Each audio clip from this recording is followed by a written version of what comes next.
వీడు రంగా కాదమ్మా నీ భర్త రిషి అని ప్రాణాలు వదులుతూ నిజం చెప్పిన పెద్దావిడ. అవునండి, రాబోయే కథలు అయితే చాలా చాలా ఇంట్రెస్టింగ్ అయితే ఉంటుంది. మీకు కనుక ఈ వీడియో నచ్చితే వీడియోకి ఒక లైక్ చేయండి, సబ్స్క్రైబ్ చేసుకోవడం అస్సలు మర్చిపోకండి. వీడియో స్కిప్ చేయకుండా చూడండి, చాలా చాలా బాగుంటుంది అనమాట. వస్తారు అయితే ఇంకా ఆలోచిస్తూ అటు ఇటు తిరుగుతూ ఉంటుంది.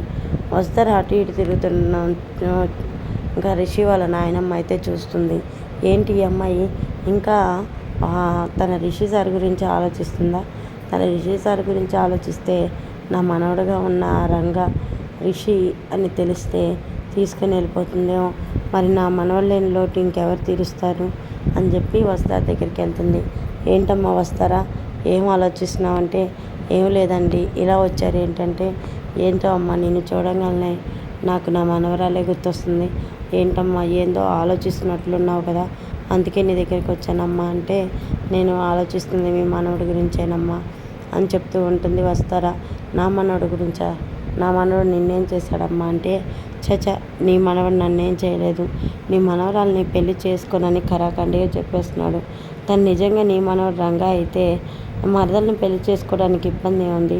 తను నీ మనవడు రంగా కాదమ్మా, నా భర్త రిషి అని చెప్పి వస్తారా అంటూ ఉంటుంది. ఆ మాటకి పెద్ద ఆవిడ, ఏంటమ్మా నువ్వు రోజు రోజుకి రిషి రిషి అని మా రంగాన్ని చాలా ఇబ్బంది పెడుతున్నావు అంటే, లేదమ్మా నేను చూడు 15 రోజుల్లో నీ మనవరాలతో చెప్పాను, ఎలాగైనా రిషి సార్ని నేను తీసుకొని వెళ్ళిపోతానని అంటూ ఉంటుంది. వస్తారా ఇంకా ఆ మాటకి ఆమెకైతే ఒకసారిగా గుండె పట్టేసినట్లు కింద కుప్పికి వెళ్ళిపోతుంది. ఇంకా ఏం అర్థం కాక అమ్మ అమ్మ అనగానే ఆమె ఇంకా లేగవదనమాట. కింద పడిపోతూ ఉండగా వస్తారా గట్టిగా రిషి సార్ అని అరుస్తుంది. రిషి సార్ అని అరవటంతో రిషి అయితే పరిగెత్తుకుంటా, ఏమైంది వస్తారా, ఏమైంది చెప్పు వస్తారా అంటూ ఉంటాడు.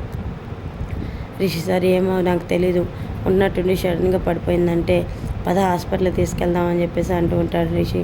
ఇంకా వస్తారని, ఆగండి మీరు ఎక్కడికి తీసుకెళ్ళొద్దు, నన్ను ఒక చిన్న మాట చెప్పనివ్వండి అని చెప్పి రంగ వాళ్ళ నాయనమ్మ అంటూ ఉంటుంది. ఏంటి నాయనమ్మ ఈ టైంలో నువ్వు చెప్పేది మేము వినేది, ప్లీజ్ పద హాస్పిటల్కి అంటే, నువ్వెంత గొప్ప ఉదయం గలవాడు అయ్యా, ఇదిగో నీ భార్య వసుధార అని చెప్పి వస్తార చెయ్యి ఇంకా రిషి చేతిలో పెడుతుంది. ఆ మాట విన్న రంగా క్యారెక్టర్లో ఉన్న రిషి అయితే షాక్ అయిపోతాడు. ఏంటయ్యా చూస్తున్నావు, నువ్వు నా రంగా కాదని, నువ్వు నా ఇంటికి వచ్చిన మొదటి రోజే నేను అనుకున్నాను, నేను ప్రాణం విడిచిపోయే చివరి రోజు అప్పుడు సరైన ఏమో అబద్ధం చెప్పితే నేను నిజంగా చాలా కోల్పోయేదానిలాగా పైకి వెళ్ళేదాన్ని, ఆ దేవుడు కూడా నన్ను క్షమించేవాడు కాదు. చూడమ్మా వీడు రంగా కాదు, నీ భర్త రిషినే అని చెప్పేసి ఇంకా తనైతే ప్రాణాలు వదిలిపెడుతుంది. ఇంకా రంగా క్యారెక్టర్లో ఉన్న రిషి అయితే నాయనమ్మ అంటూ ఉంటాడు. ఏంటి సార్ మీరేం చేస్తున్నారు, మీకు అర్థమవుతుందా? అయినా ఏ పరిస్థితిలో మీరు మా నుంచి వెళ్ళిపోయారు, ఏ పరిస్థితిలో మీరు నాకు కనిపించారు చెప్పండి సార్ అని వస్తారా అంటుంది. ఇప్పుడు అవన్నీ మాట్లాడుకునే టైం కాదు, పద హాస్పిటల్కి తీసుకెళ్దామని రంగా అంటూ ఉండగా వస్తారా, ఎక్కడికి తీసుకెళ్ళేది లేదు అని చెప్పింది కదా మీరు నా భర్తే అని చెప్పి వస్తారంటుంటే వస్తారు చల్లని బక్కలు కొడతాడు రిషి. తర్వాత ఏం జరుగుతుందో మంచి ఆలోచన చూసారు కదా. నీ నచ్చింది.